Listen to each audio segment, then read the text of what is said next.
Hello. So, what I'd like to do is start with a guided meditation, and this meditation and the Dharma talk are based on an acronym for release, a series of steps that I developed over time, a number of years ago, in my psychotherapy practice as a psychotherapist. And originally, it was developed to work with the steps to process strong emotions, which is still a major, I think, a major way to use this. But also, it can be used as a guided meditation and work with physical pain, and sometimes just a way to explore small contractions or that sense of offness in the body. So we'll start with this guided meditation for a half hour and then a Dharma talk. So again, beginning as we always do with arriving, just getting a sense of your body in this place, in this position, feeling your energy, feeling the grounding of your feet on the ground or sitting on the pillow. Gently closing the eyes, taking 2 or 3 deep breaths to just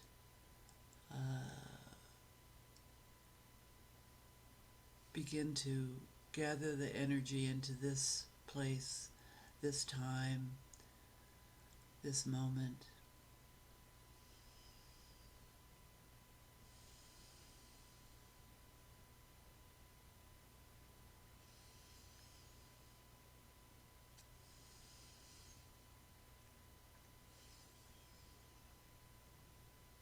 As you connect to the breath, wherever it is most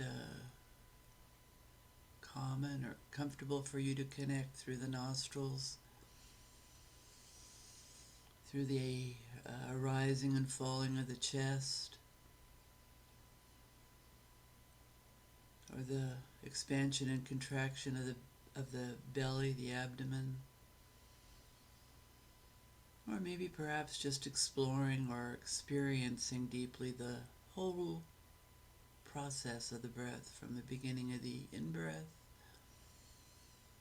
to the fullness of the breath, to the beginning of the out-breath, and to the end of the out-breath, and then that gap between breaths. And using this process of paying attention, focusing on the breath in this practice, in this particular meditation, to just notice as you breathe through any places that feel contracted or uncomfortable, a little bit off.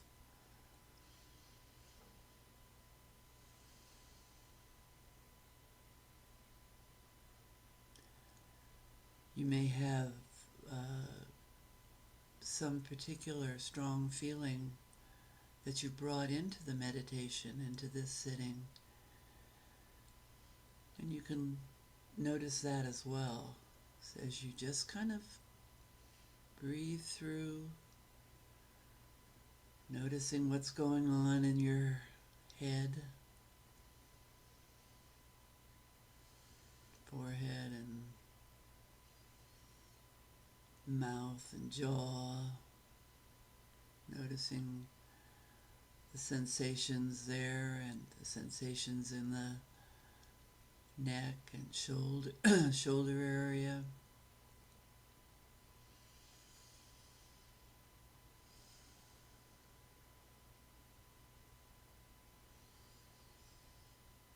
Sensations in the upper lower arms, and in your hands, noticing the position of the hands. Are they touching each other? Are they on your lap, on your upper thighs?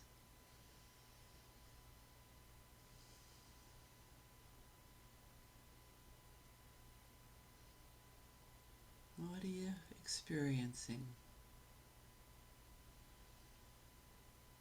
And then noticing the area around the collarbone and the below the throat, back of the neck.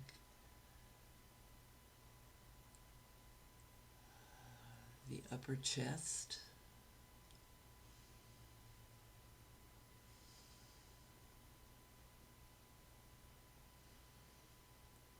Rising and falling.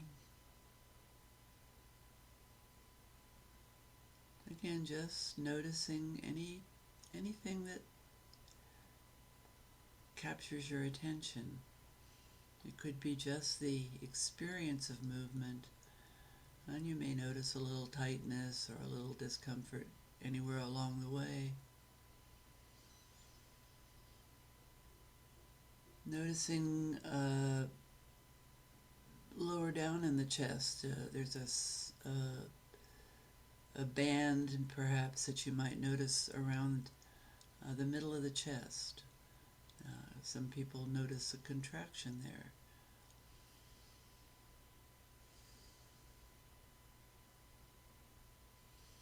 And then the lower chest, all down the back, the spine,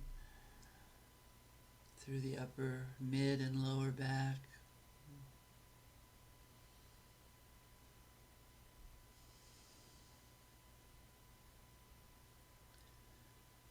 And down into the hips and the pelvic area.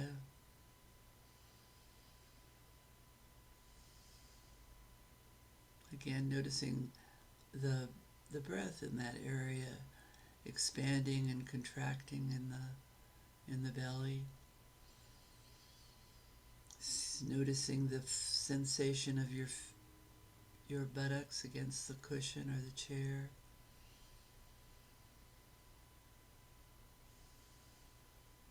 Your upper legs, thighs, down towards the knee and the back of the knee.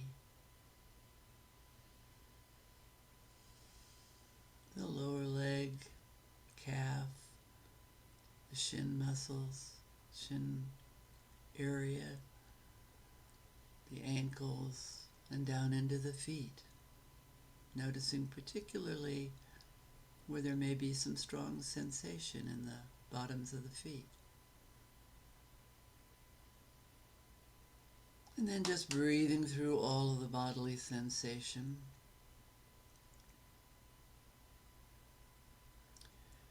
And in this acronym of release, the first place to put the attention here is to recognize any place that you may have noticed or notice right now of stronger sensation in the body. It could be a place of tightness or pain or contraction. It just could be a place that feels very tender and highly sensitized. It could be a place that you recognize as having connection to a certain mood, like fear or sadness or anxiety, anger, peacefulness, excitement. Whatever you might notice, just kind of doing this scan, pick a place through this meditation that you would like to, that it feels significant enough that you'd like to work with it a bit.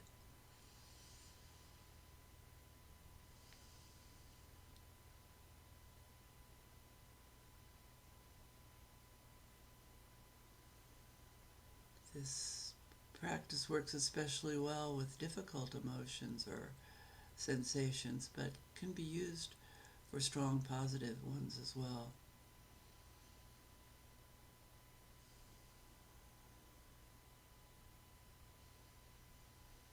So the R is to just recognize. This may be the most important part, just to acknowledge and recognize what's going on in this particular part of your body, part of your mind, part of your experience, even if it's just a little sense of offness.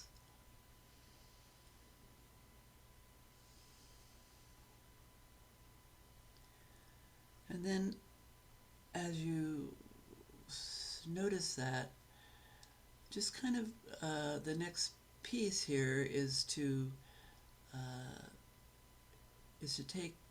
gather your energy, and using a kind of a commitment, an effort, a willingness to bring your attention and your energy to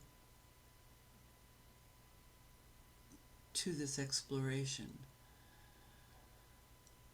Even though it may be uncomfortable, if it's an uncomfortable feeling that we're dealing with.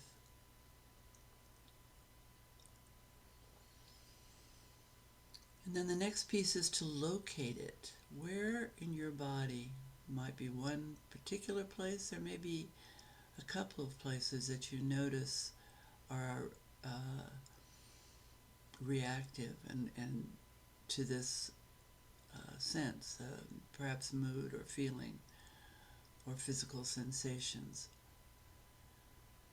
And you could, just as you identify them, the place or places, you can kind of imagine it, use an imaginary felt pen to draw a line around that place or those places, to just notice the borders where this is particularly strong.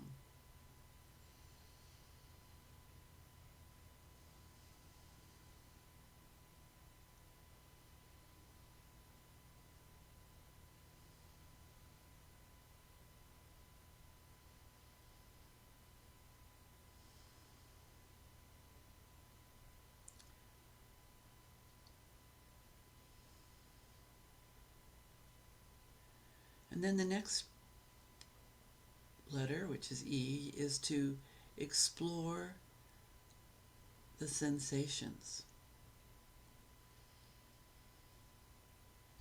So it might be helpful to mentally describe to yourself what are the sensations. So for example, you might notice tightness, contraction, heat, vibration, or coldness or numbness. You might notice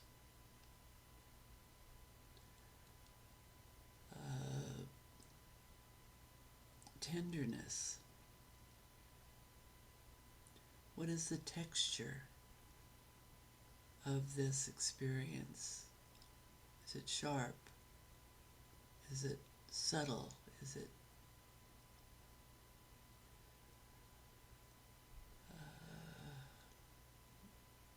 is there a urge or a memory or a image that comes with it?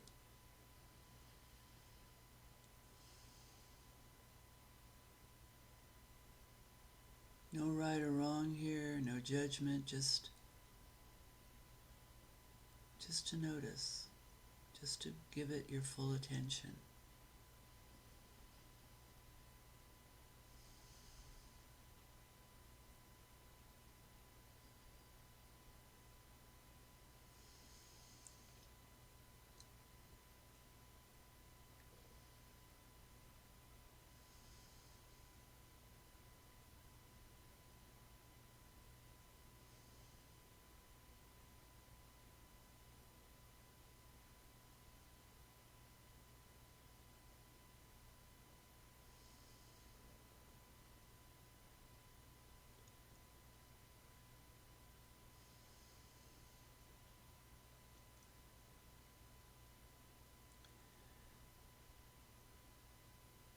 And then the next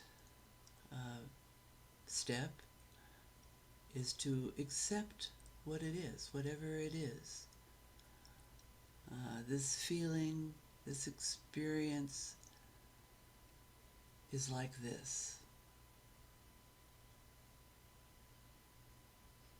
And again, no judgment, no comparison, not wanting it to be any different than it is, just accepting it for what it is.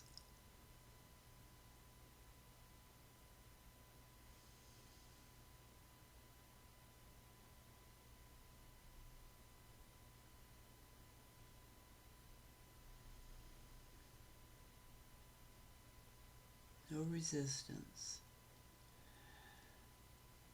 Sometimes this is a very difficult place, so if you notice a very strong resistance or judgment,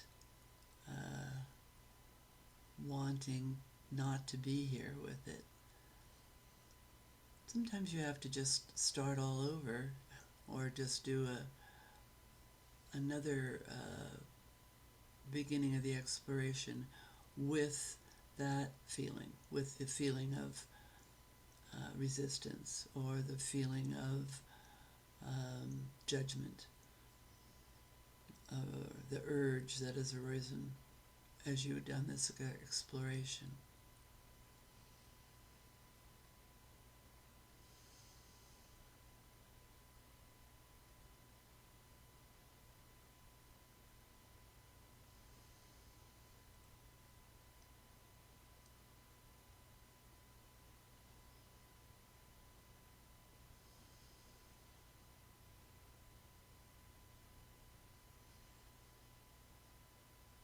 If it's sometimes a very negative or a very positive feeling that you've hit upon or you're working with, there may be a strong urge to either hold on to it or to push it away. Noticing that.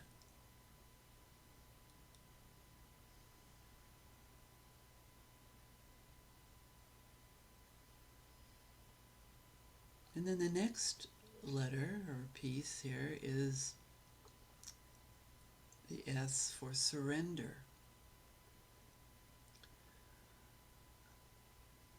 And if this is something that's particularly difficult, that may be an uncomfortable concept, to surrender to just this feeling.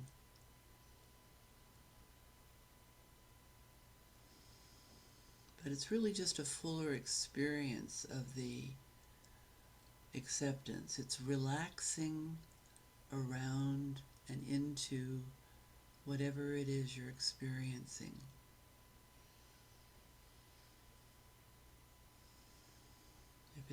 If it's a tightness, just to see if you can invite relaxation.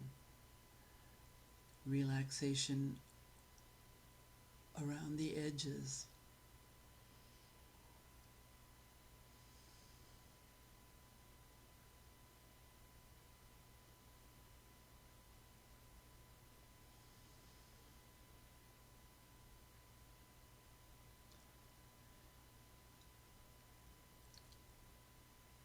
It's just bringing a friendly, compassionate acceptance. As the Buddha might have said it when Mara came to visit, just inviting it to tea. And being compassionate for yourself, for any difficult feelings that come with surrendering. Just relaxing. It's just this. It's not permanent. Nothing is permanent.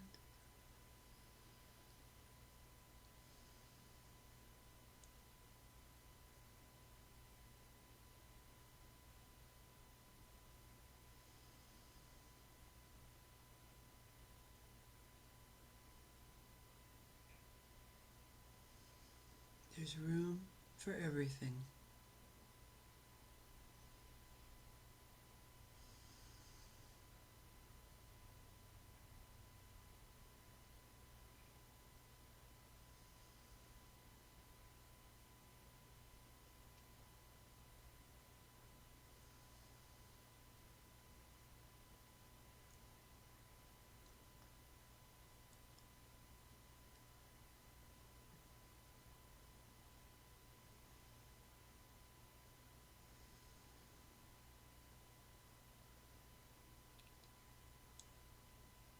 And you can stay with this surrendering for a bit, as long as it feels like it's um, helping. Sometimes, with very difficult emotions, there's a time when it feels like enough. And then there are times when it feels like, I'm ready to move on. So just using discernment to know when to move on. And then moving on to the last piece, which is the E for expand. And this expansion has two parts. The first part is to redirect your attention, and take another exploration to look into your body, sensations, and find, if you can, the most relaxed and comfortable place in your body. It might be your hands, it could be your belly, it could be your feet. It might just be in the sensations of the breath moving in and out. So just looking anywhere for the most or a comfortable place in the body if you have lots of them. And then placing your attention there and enjoying and absorbing the feelings of relaxation, ease, positivity in this place.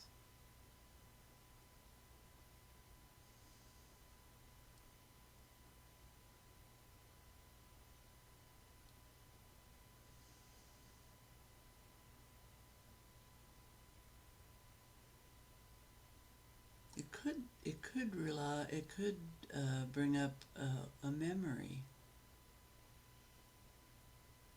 of great ease and comfort. And you can relax in that.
And then the second part of this last piece, this is the very last piece, is to expand beyond your insides, beyond what's going on in your bodily sensation and even what's arising in your thoughts and mind, memories,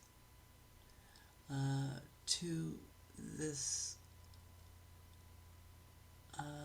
awareness, this open awareness of what else is true in this moment.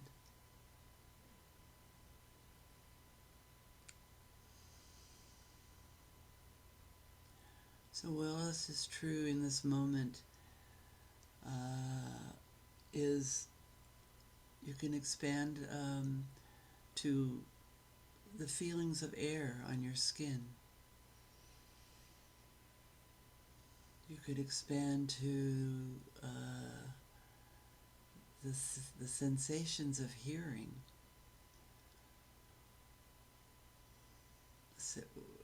the sensations of seeing whatever's going on behind your closed eyelids, but then expanding that out. So, for example, with hearing, just to listen. Listen to the sounds that are in the room, the sound of my voice.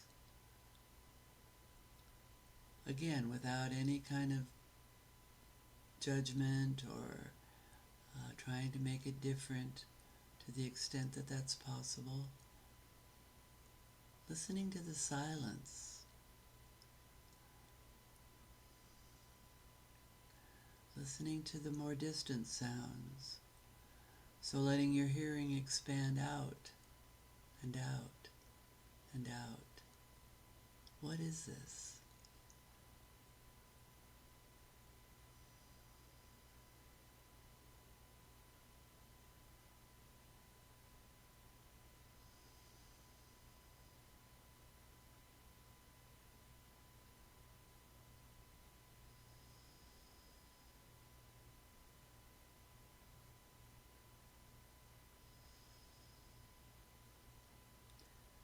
Expanding out to notice awareness itself.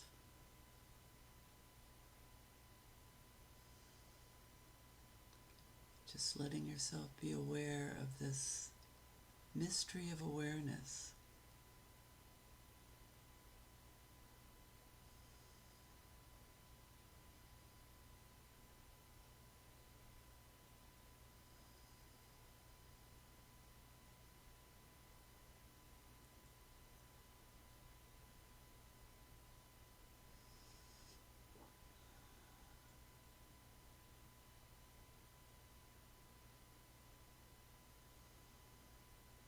What else is true about this moment in your life?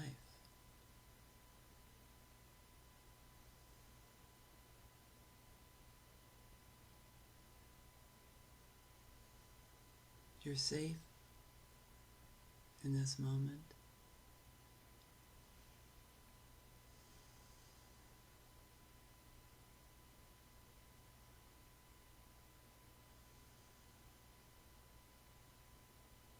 You're connected to a bigger reality in this moment.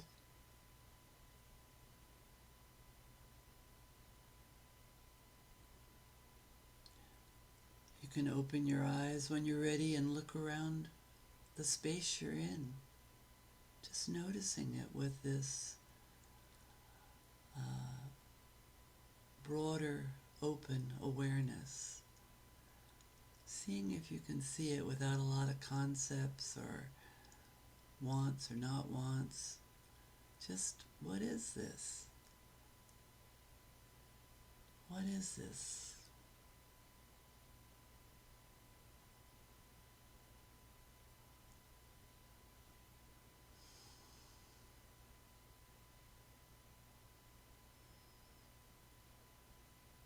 What is the bigger truth of this moment? And not really trying to answer that, but just letting the curiosity, the friendliness connect with your own personal wisdom and discernment. What is this experience?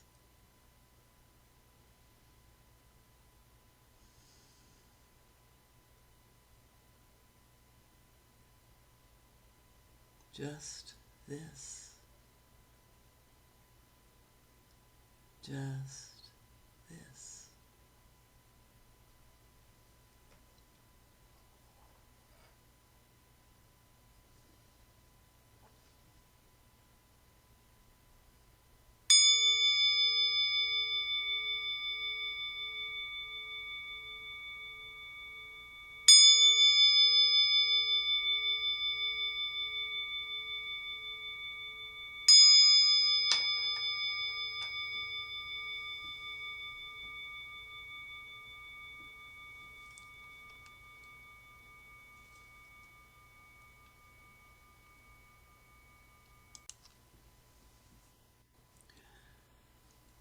So, what what really inspired me to pick this topic was thinking about the idea of clinging. Joseph Goldstein, in his book on mindfulness, says at some point, if he was asked, I guess, to condense the Buddhism, what Buddhism's all about, to 2 words, and he came up with "don't cling." And I think that really does do it. That is at least one way to conceptualize what we're working on, because it's all about not getting attached. And so don't cling. Simple as that. But it's not so easy. Otherwise, I wouldn't have a whole bookshelf of books on Buddhism, and beautiful books with beautiful, wonderful ways of looking at the Buddha's teachings and the practices of Buddhism and the ways that it's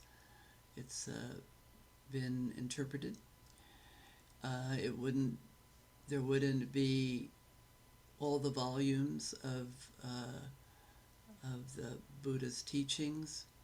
There wouldn't be all the podcasts, Dharma talks. We just say, don't cling. Okay. So it's not so easy. But it is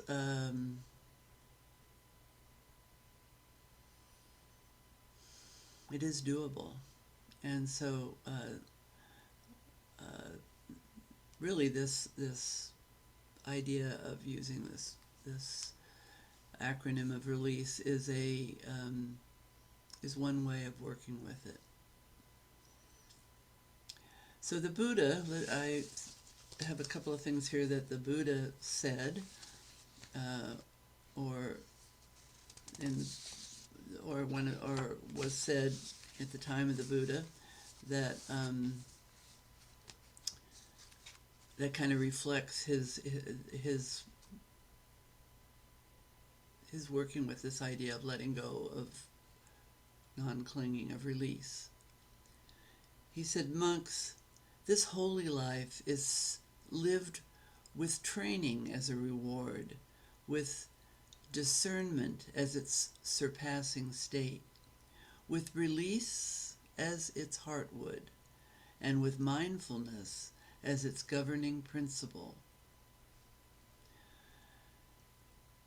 So that's really what this work that we just did in the guided meditation is about. It's training ourselves to use discernment, to develop discernment, to notice where we're clinging, how we're clinging, and then to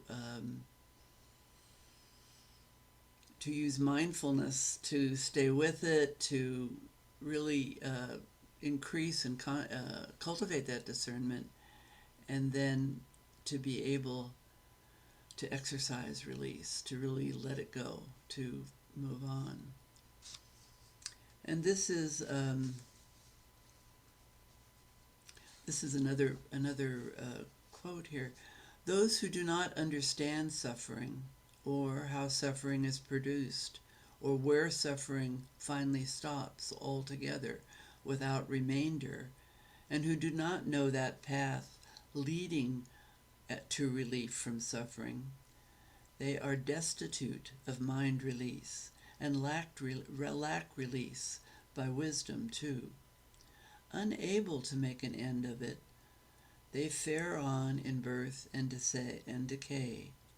But those who understand suffering, and how suffering is produced, and where suffering finally stops, altogether without remainder, and who also know that path leading to relief from suffering, they possess that mind release, and the release by wisdom too.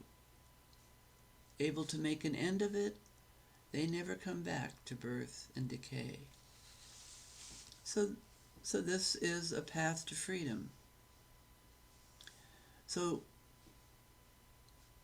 the ultimate release is this idea of self-identity,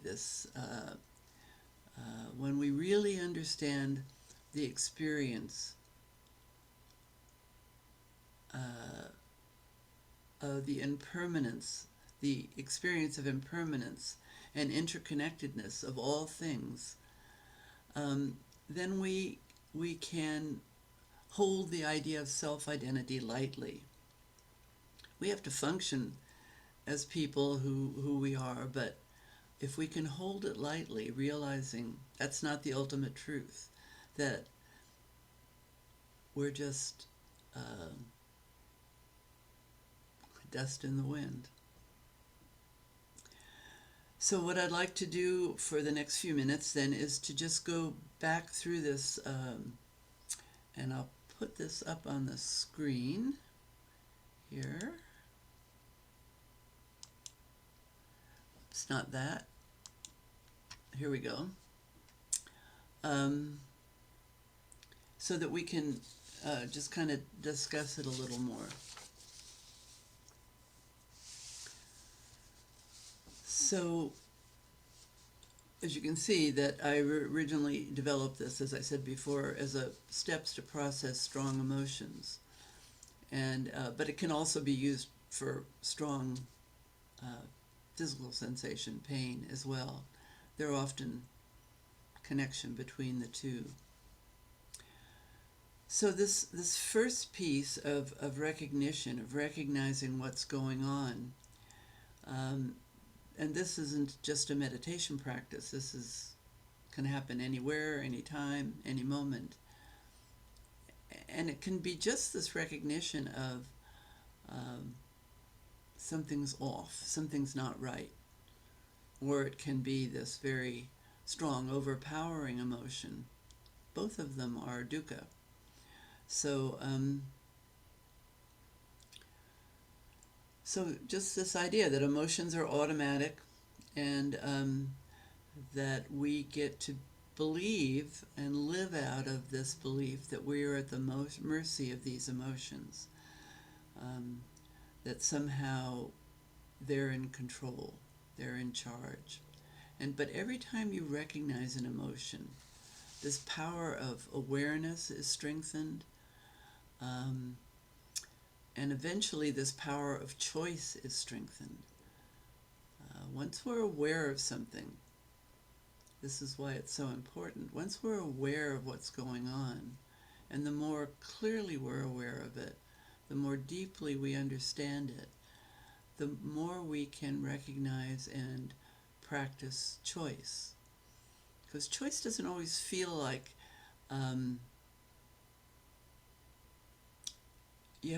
we often have choice, but we don't really want to use it. The power of the feeling is so strong that the power of choice is diluted. So it takes effort and energy, this next piece, to bring focus to whatever we recognize, whether it's anger, fear, envy, sadness, stress, um, and on the towards the more neutral or positive side, there's also just agitation, excitement, um, anticipation that can really create discomfort as well. So, but and in that case, we it's we don't want to dilute it. But so there's this inclination to turn away from it, or to try to get rid of it, or once in a while to increase it. Sometimes, so we want to use. I think it's willingness, which is a really important aspect of the practice. I think willingness to turn our attention toward and focus towards the emotional experience or the physical experience. And then the next step, which is to locate it. So, as I said during the guiding, if you look into the body and see if you can find the places of discomfort, of constriction, agitation, pain, excitement, any of that. So just kind of drawing this imaginary line around the area of discomfort, like you have a mental marking pen, and seeing where you experience this, where it's impacting your mind and body. And what you'll find, I think, and maybe some of you've done this and know this, you get to know where in your body you hold you contract, where you're holding these feelings. So sometimes it's right here in the right in your upper chest, in the area around your throat. It can be in your belly, in your chest, in your shoulders, headache in your head, contraction.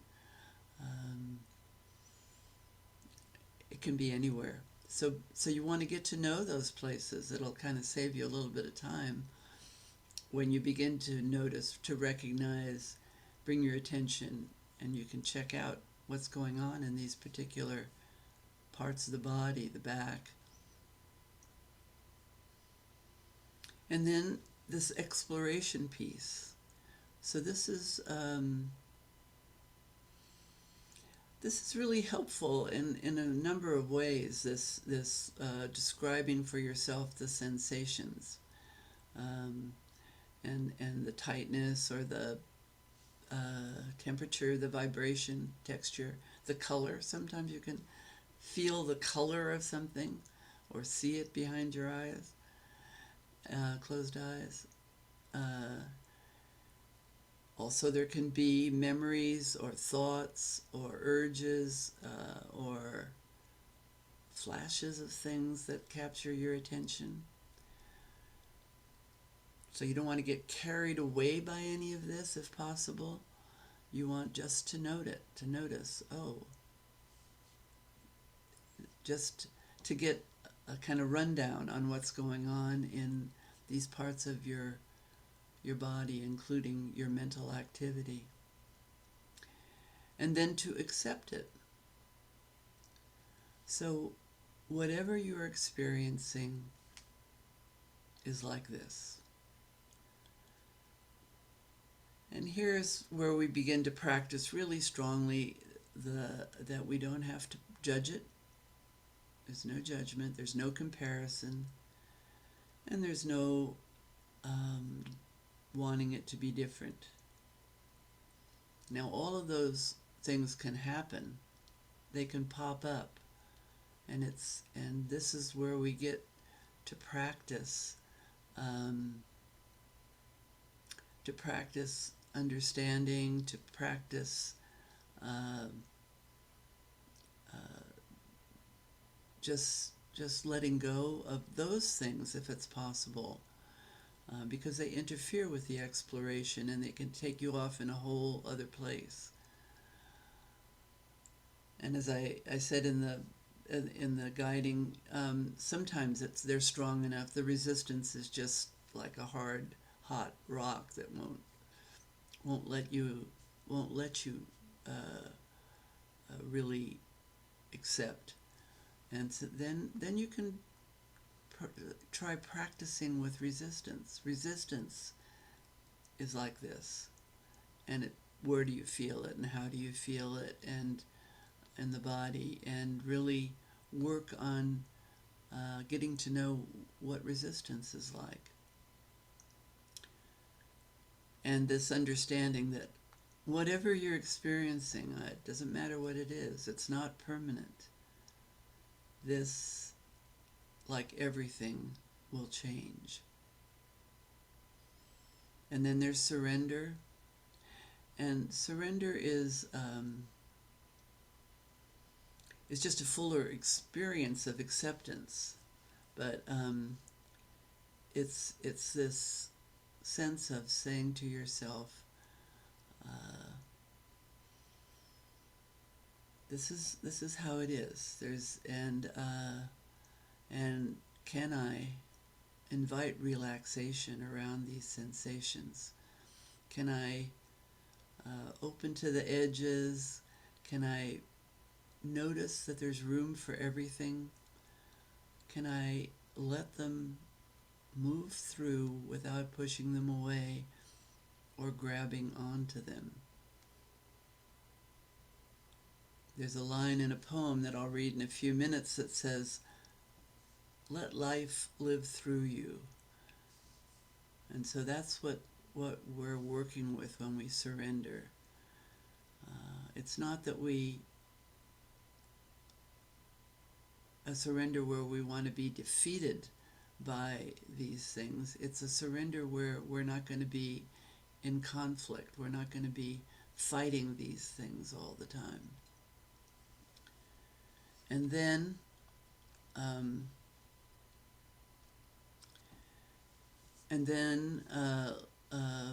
so accepting them all with this friendly, compassionate presence, this kind of warmth that I really, whether the Buddha said this or not, I always love that image of him when Mara came to call. He said he welcomed this dissatisfaction, the dukkha, to come to tea, because he wasn't going to battle. His line that he did not contend with anything or anyone comes to mind as well. So we don't contend with what we don't like, or what we think is discomfort, or what feels bad. We get to know it, and we relax around it, and we understand that it's just a passing, and we let it move through us. And then the very last piece here, which is this next step, which depends on, you can do this whole list or some variation on it in 2 minutes. You can do it anywhere, anytime, especially as you get to kind of know it. Just notice, oh, here it is. This is, I recognize it. I'll take a look. I'll put my focus on it. I'm willing to do that. You notice where it is in my body. This tight, this, that, the physical sensations. It is what it is. That's the acceptance. I can relax into it. I can relax around it. And then, when you're ready, and it may be in 2 minutes, and it might be a long time that you need to take to explore it, depending on the causes and conditions. Then there's these two parts, and one is as you're making room to expand in the sense of space in the body, softening to make room for anything, and then adding to your awareness the areas in the body that are most at ease, and enjoying that understanding, that experience, realization that that's also a part of your experience. And then to expand beyond that into this this exploration of what else is true in this moment. Perhaps opening to the sense of hearing, the sense of touch, of air on the skin, to looking around the room. If you're out and about, noticing the temperature in the air. It's just connecting at various levels to the bigger truth of this moment. So that's it. But I have two poems I'd like to read because they kind of talk about this, aspects of this more beautifully than I can. So I'll take down the sharing of screen here.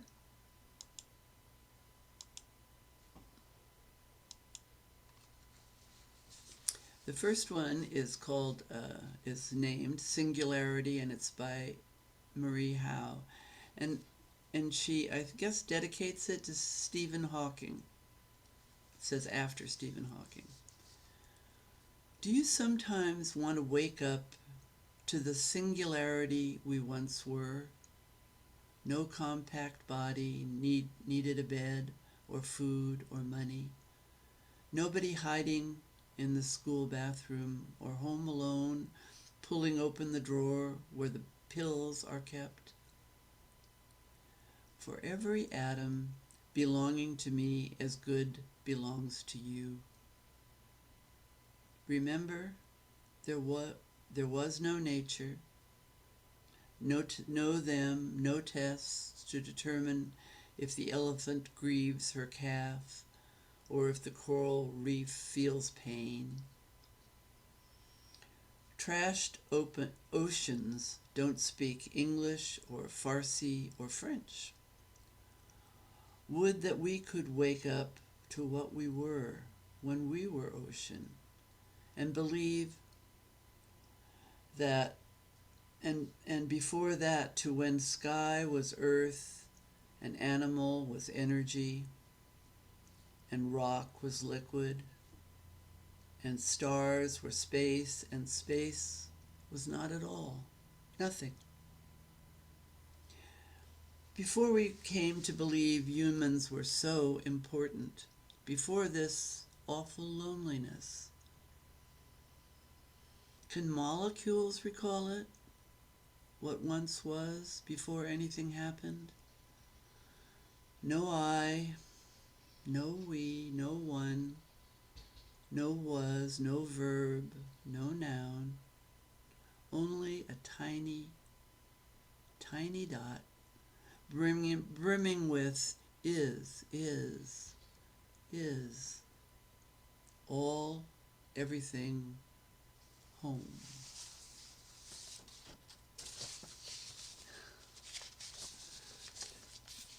And then I have one more poem here. Let you absorb that one for a minute.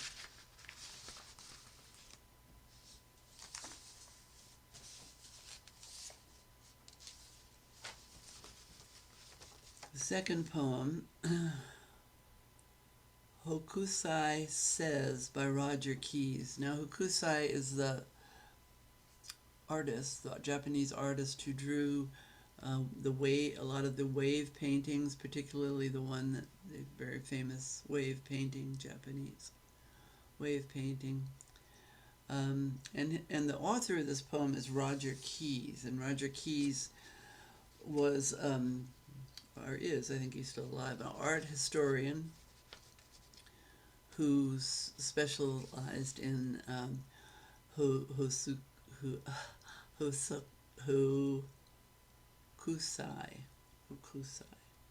Hokusai says, look carefully. He says, pay attention. Notice. He says, keep looking. Stay curious. He says there's no end to seeing. He says, look forward to growing old. He says, keep changing. You just get more who you really are. He says, get stuck, accept it, repeat yourself as long as it's interesting. He says, keep doing what you love. He says, keep praying. He says, every one of us is a child. Every one of us is ancient. Every one of us has a body. He says, every one of us is frightened. Every one of us has to find a way to live with fear. He says, everything is alive. Shells, buildings, people, fish, mountains, trees. Wood is alive. Water is alive. Everything has its own life. Everything lives inside us. He says it doesn't matter if you draw or write books. It doesn't matter if you saw wood or catch fish. It doesn't matter if you sit at home and stare at the ants on the veranda or the shadows of the trees and the grasses in your garden. It matters that you care. It matters that you feel. It matters that you notice. It matters that life lives through you. Contentment is life living through you. Joy is life living through you. Peace is life living through you. He says, don't be afraid. Don't be afraid. Look, feel. Let life take you by the hand. Let life live through you.